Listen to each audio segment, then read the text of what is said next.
40 அடி ஆழக்கிணற்றில் விழுந்த முதியவர். துரிதமாக செயல்பட்டு உயிரை காத்த தாம்பரம் தீயணைப்பு வீரர்கள்.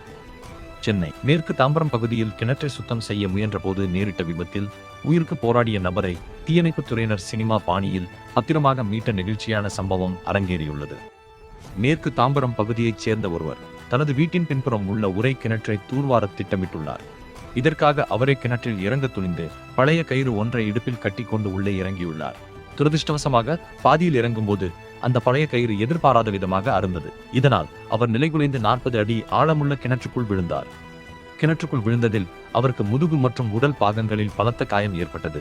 வலியினாலும் மரண பயத்தினாலும் அவர் கிணற்றுக்குள்ளேயே மயக்க நிலைக்கு சென்றார். இதைக் கண்டு அதிர்ச்சியடைந்த அக்கம் பக்கத்தினர் உடனடியாக தமிழ்நாடு தீயணைப்பு மற்றும் மீட்பு பணிகள் துறைக்கு தகவல் தெரிவித்தனர். தகவல் கிடைத்த அடுத்த சில நிமிடங்களிலேயே தாம்பரம் தீயணைப்பு வீரர்கள் சம்பவ இடத்திற்கு விரைந்தனர். நிலைமையின் தீவிரத்தை உணர்ந்த தீயணைப்பு வீரர் ஸ்ரீராம் பாதுகாப்பு உபகரணங்களுடன் கிணற்றுக்குள் இறங்கினார். ஐயா, பயமாக இருக்கிறது, எப்படியாவது என்னை காப்பாற்றி விடுங்கள் என தன்னை நோக்கி கைகூப்பி அழுத அந்த நபருக்கு ஸ்ரீராம் ஆறுதல் கூறி தைரியம் அளித்தார். முதலில் அவருக்கு தலைக்கவசம் அணிவிக்கப்பட்டு பின்னர் நாற்காலி முடிச்சு என்கிற ஆபத்தில் இருப்பவரை காப்பாற்றும் முறை மூலம் அவர் பாதுகாப்பாக பிணைக்கப்பட்டார். மேலே இருந்த தீயணைப்பு வீரர்கள் கயிற்றை மெதுவாகவும் லாவகமாகவும் இழுக்க அந்த நபர் பத்திரமாக கிணற்றில் இருந்து வெளியே கொண்டு வரப்பட்டார். உடனடியாக அங்கிருந்த மருத்துவ குழுவினர் அவருக்கு முதலுதவி அளித்து மேல் சிகிச்சைக்காக ஆம்புலன்ஸ் மூலம் மருத்துவமனைக்கு அனுப்பி வைத்தனர்.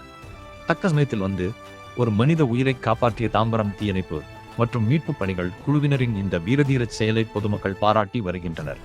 தன்னலமற்ற சேவை புரிந்து உயிரை காத்த இந்த வீரர்களுக்கு உங்கள் வாழ்த்துக்களை தெரிவியுங்கள்.